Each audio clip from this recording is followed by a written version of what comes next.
దియా తన 16వ పుట్టినరోజు కోసం ఎంతో ఆనందంగా ఎదురుచూసింది.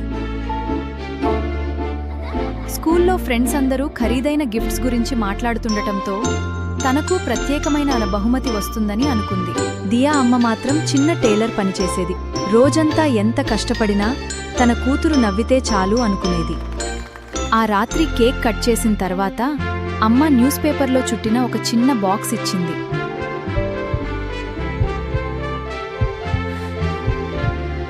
ఆమె ముఖం ఒక్కసారిగా బాధపడింది.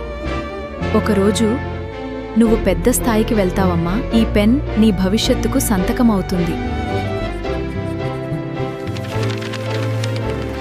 దియా బాగా చదివి ఒక విజయవంతమైన లాయర్ అయింది. ఒకరోజు తన అమ్మ మరణించిన తర్వాత పాత కబర్డ్ సర్దుతుండగా అదే బ్లూ పెన్ కనిపించింది.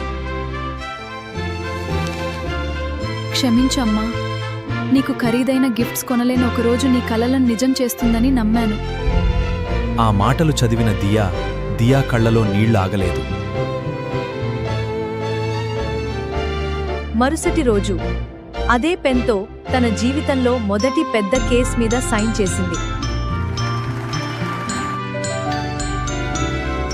బహుమతి విలువ దాని ధరలో కాదు, దాని వెనుక ఉన్న ప్రేమలో ఉంటుంది.